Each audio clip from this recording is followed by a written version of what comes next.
Y en este primer día que vamos a estar analizando de esta semana de la espiritualidad pentecostal, que tenemos que hablar de la espiritualidad pentecostal, ¿por qué?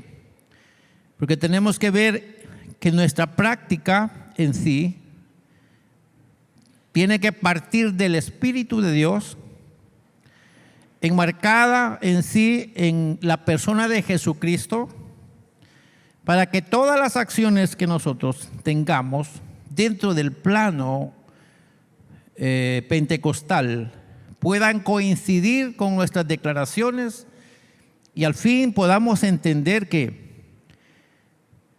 la persona del Espíritu Santo es el eje, es el motor de la iglesia, de tal manera que toda nuestra práctica, toda nuestra alabanza, todo nuestro culto, el levantar las manos, el batir el cuerpo, el correr, el gritar, el aplaudir, el silbar si nos tocara hacerlo, todo esté enmarcado dentro de un concepto que al final de cuentas honre, engrandezca y glorifique al Señor, pero que lo tengamos aquí con conciencia y aquí.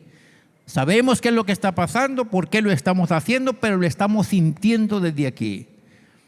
Entonces, y solo entonces podremos decir que llevamos una espiritualidad pentecostal. O sea que sabemos que nuestras prácticas responden a los gustos, dijera yo, del Espíritu Santo. Repito esto, que nuestras prácticas responden a los gustos del Espíritu Santo. Si usted me quisiera invitar a almorzar o a desayunar o a cenar, ninguno de los tiempos se puede parecer en cuanto a invitar a alguien a comer. De una manera es el desayuno, de una manera es el almuerzo y de una manera es la cena, no se parece.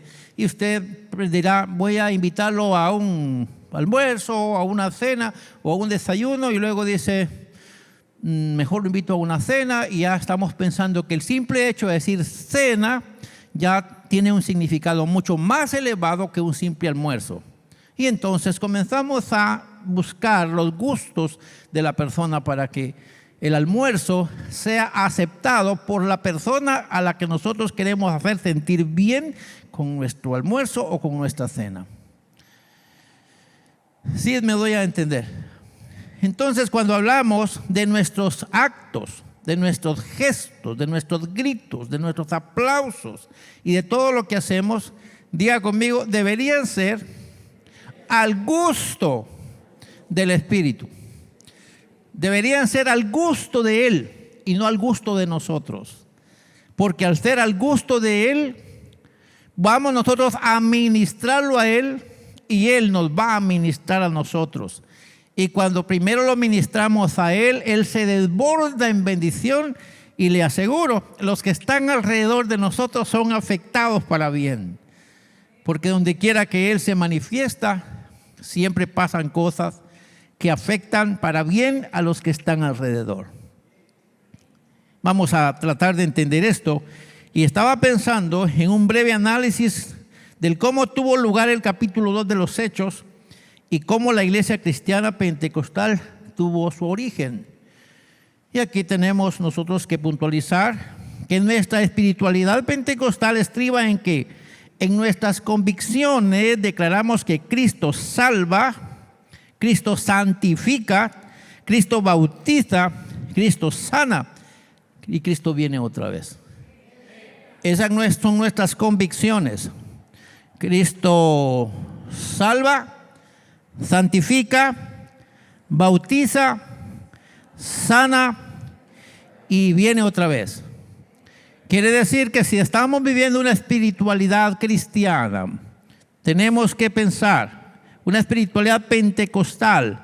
Nuestro evento siempre tiene que producir, número 1, salvación. Número 2, santificación. Número 3, bautismos. Número 4, sanidades. Y número 5, proclamación recordatorio permanente de que Cristo está por venir a levantar a su iglesia. Ya tenemos una idea entonces, ¿cuándo seremos o somos pentecostales? ¿Cuándo somos una iglesia con espiritualidad pentecostal? Cuando estamos tratando de promover entre nosotros un ambiente salvador. Luego, santificador. Luego,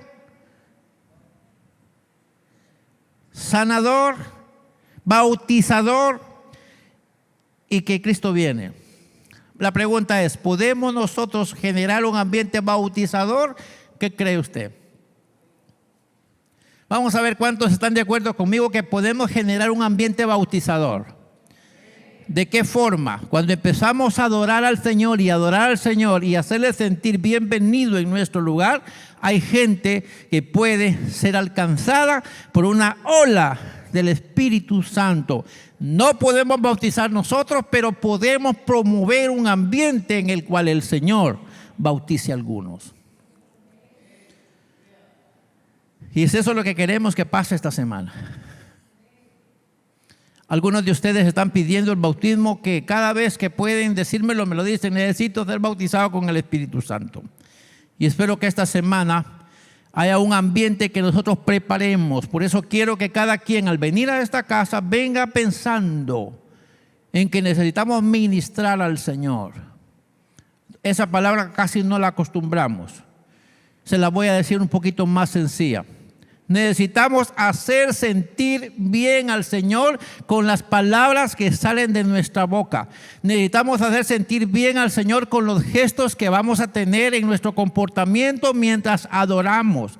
Estábamos viendo el poder que hay en nuestra alabanza, en nuestra proclamación, para poder propiciar un ambiente en el que el Señor, diga conmigo, se sienta bienvenido en nuestra casa.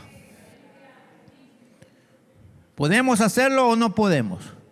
Tenemos que traer una alabanza que venga desde aquí y de aquí, pensando bien qué le dijéramos al Señor para hacerlo sentir bien y estar conscientes nosotros aquí que lo estamos haciendo sentir bien. Y cuando eso comience a pasar, la conexión comienza a suceder. Y entonces algunas personas comienzan a cambiar su ambiente y de repente les vamos a ver o llorando o hablando en un idioma diferente.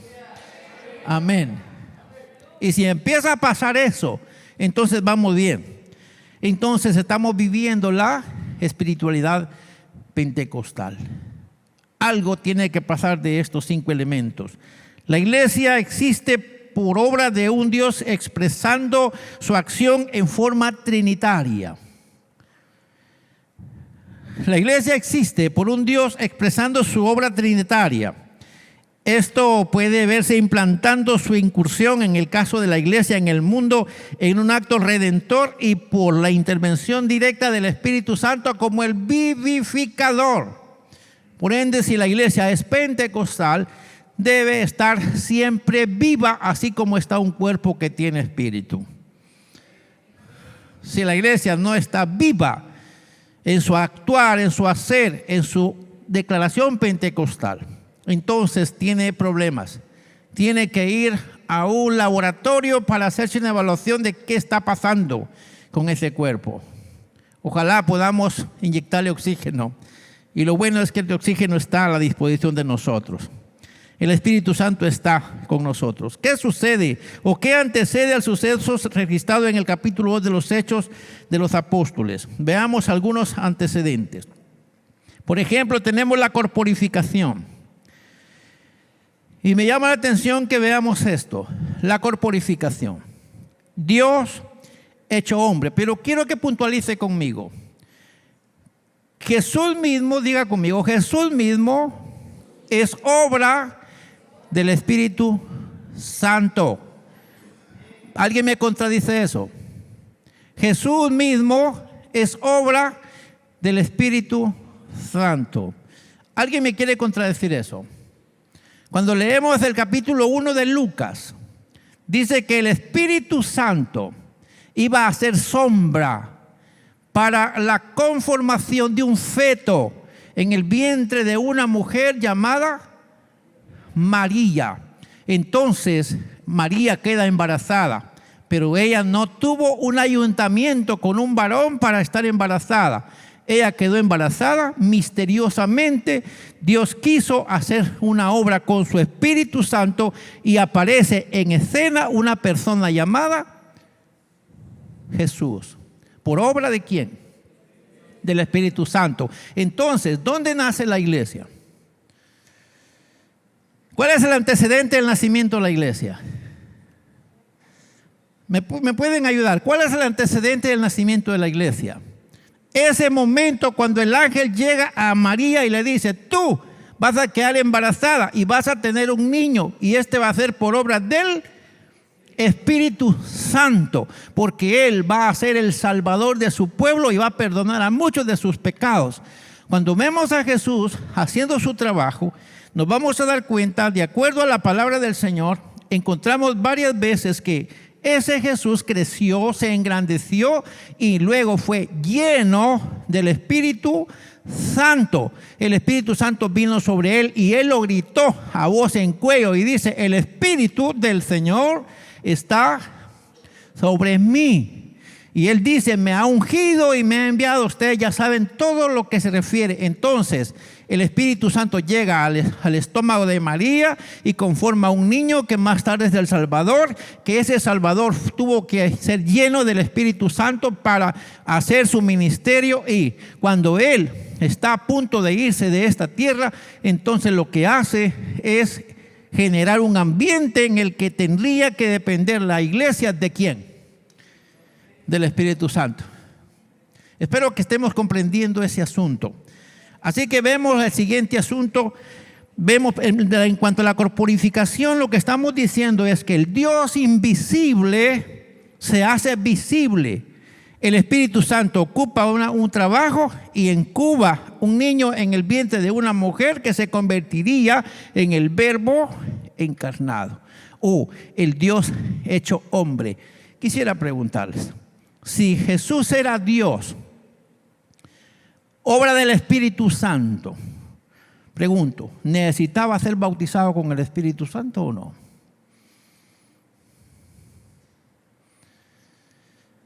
Me pueden responder con confianza. Si el Verbo encarnado, si Jesús es Dios, venía de Dios como fruto del Espíritu Santo, ¿necesitaba ser bautizado con el Espíritu Santo? ¿Sí o no? La lógica nos dice que no. La pregunta es: ¿por qué fue necesario que él recibiera el acompañamiento del Espíritu?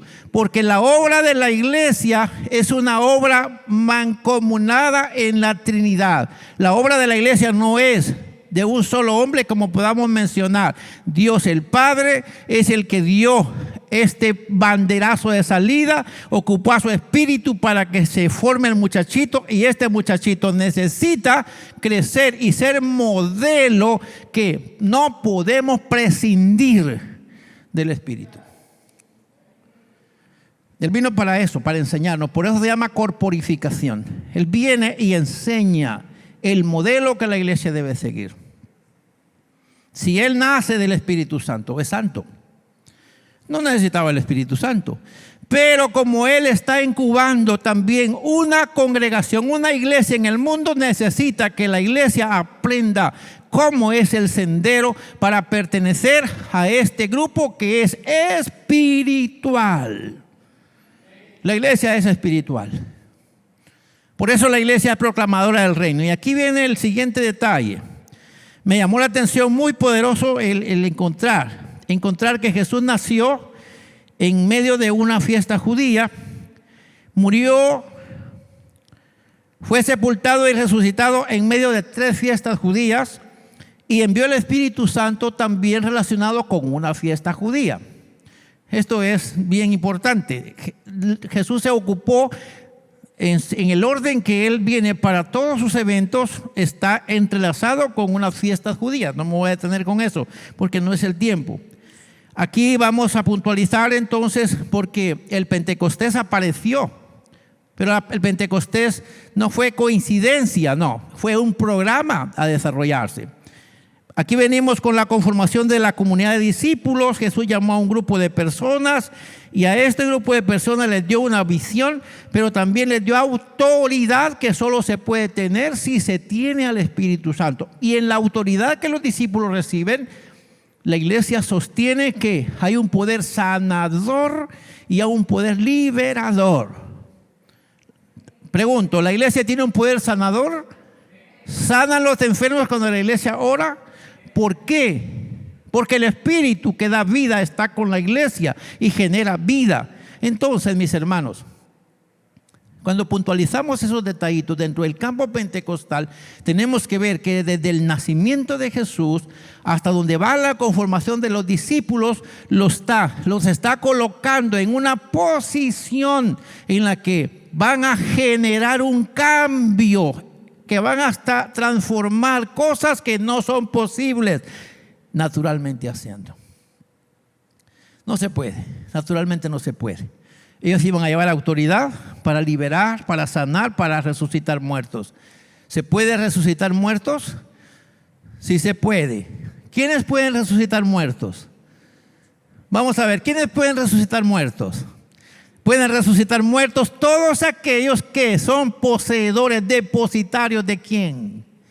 Del Espíritu Santo, porque el Espíritu Santo es el que genera ese poder a la iglesia. Amén.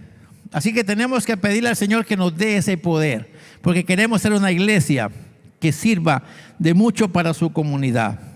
Hay mucho que decir al respecto. La información de la partida de Jesús y promesas sobre la venida del Espíritu Santo.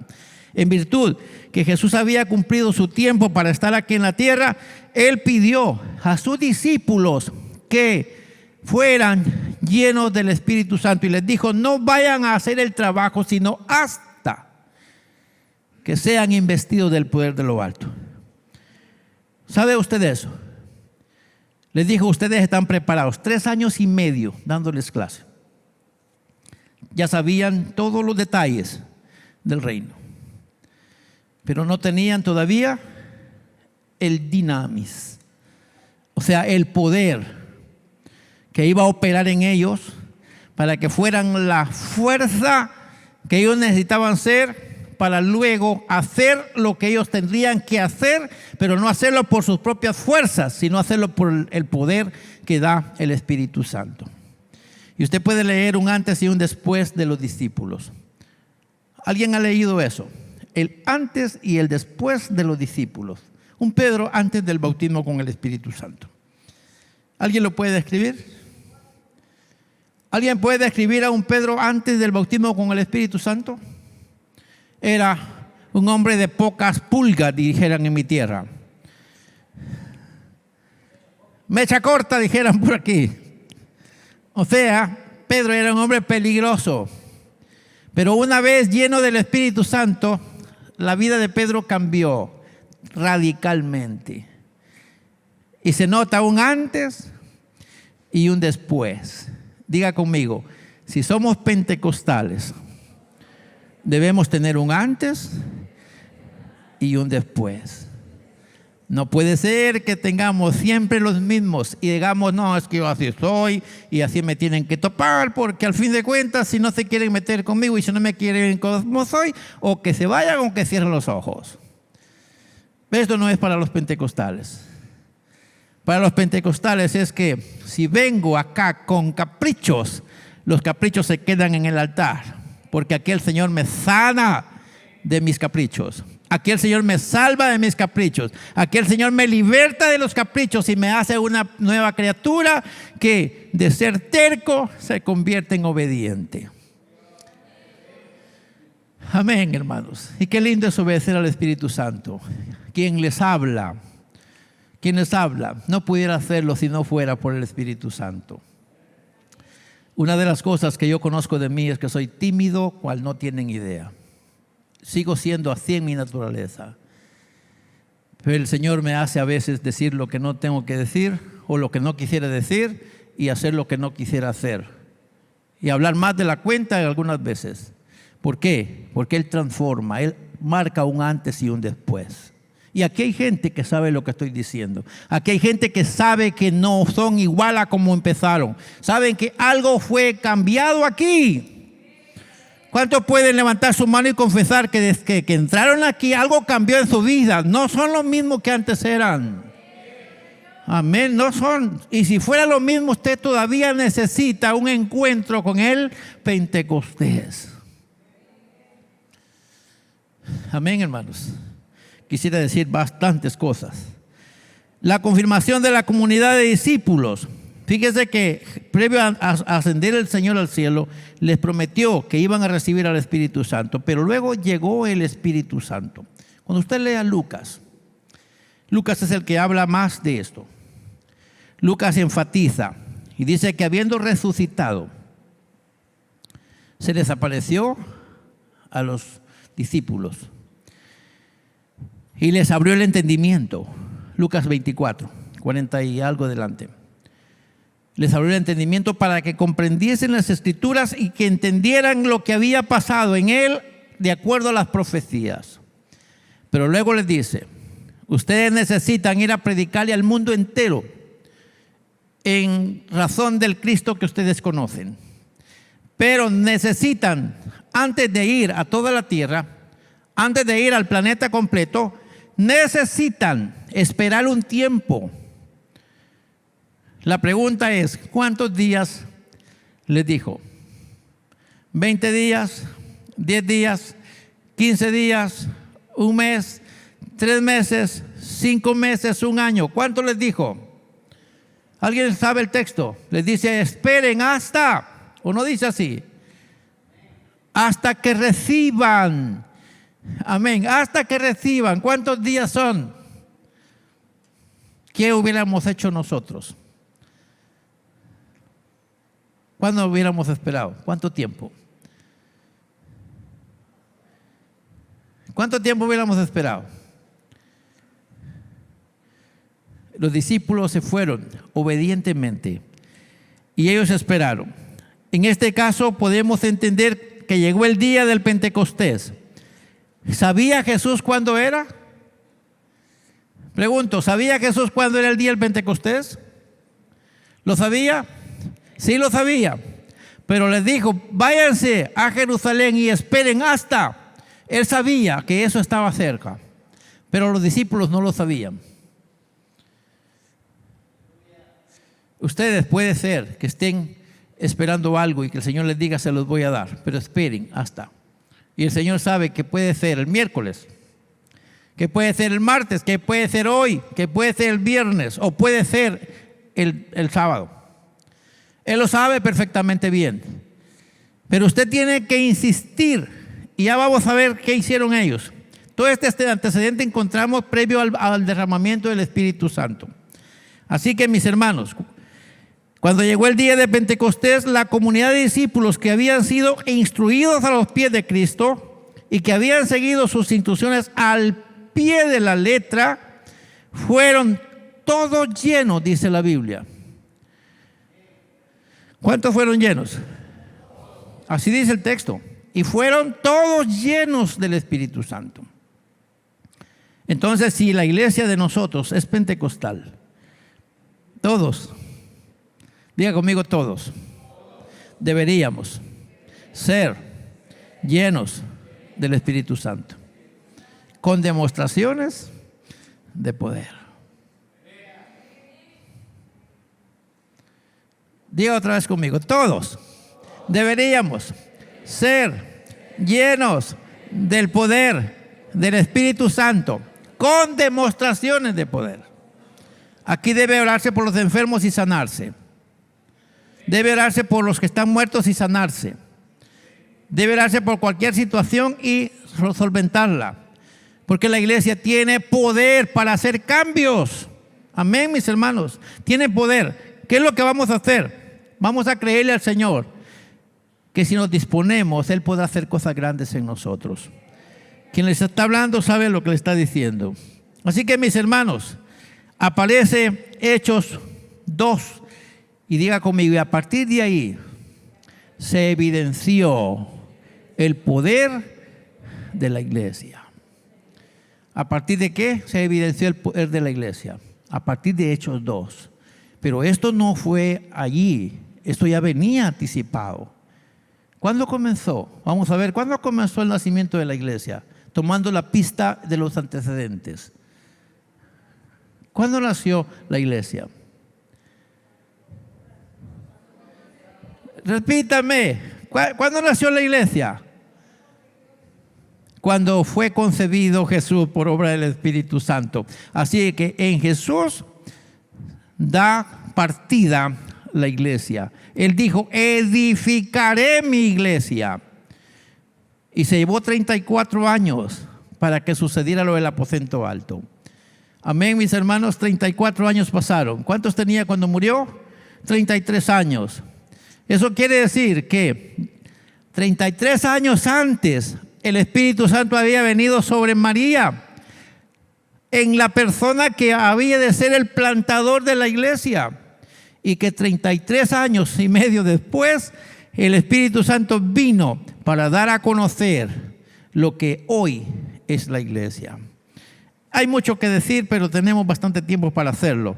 Según Lucas, la promesa de Jesucristo es de la manifestación gloriosa del Espíritu Santo vino sobre los seguidores que creyeron y siguieron fielmente sus instrucciones, que además esperaron fervorosamente el cumplimiento de la promesa recibida de su líder.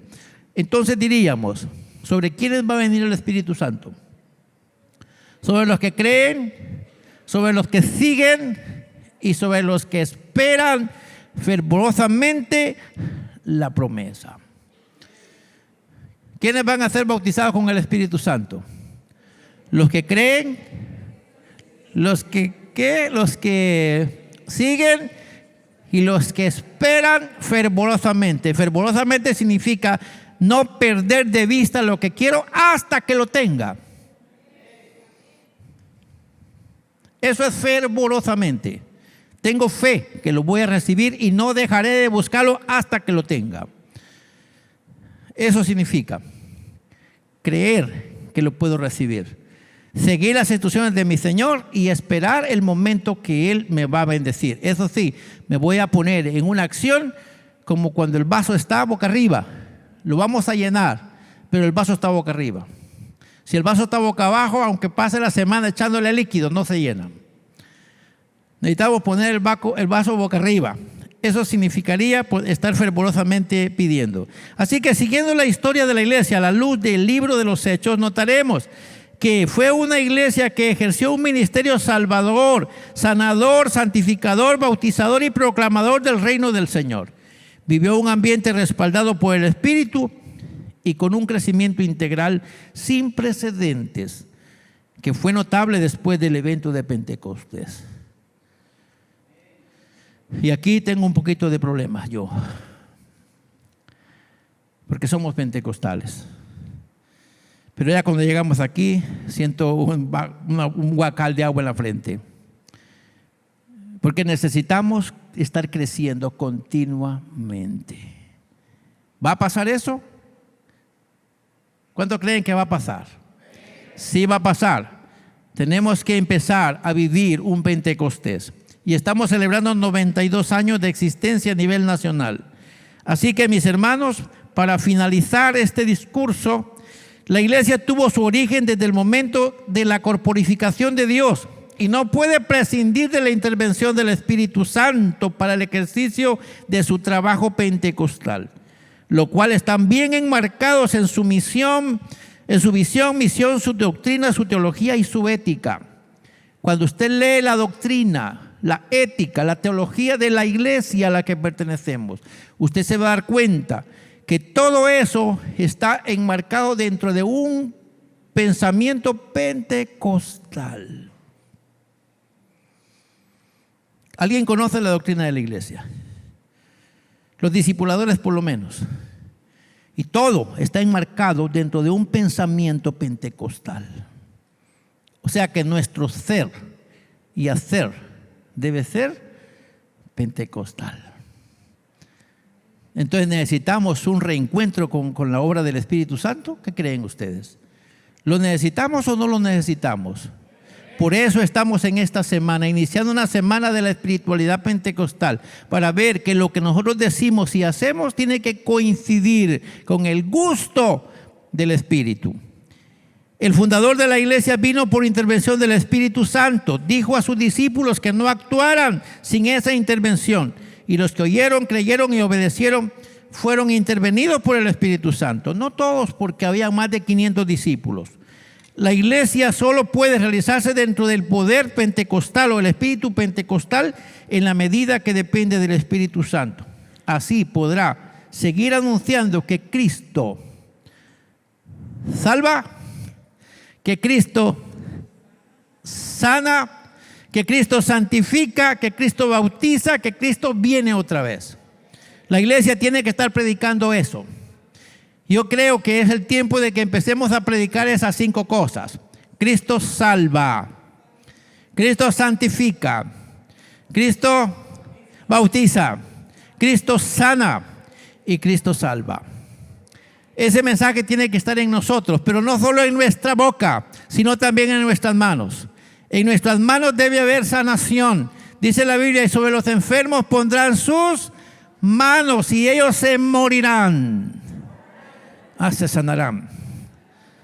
Amén. Sobre los enfermos pondrán sus manos y se empeorarán. Amén. Se sanará.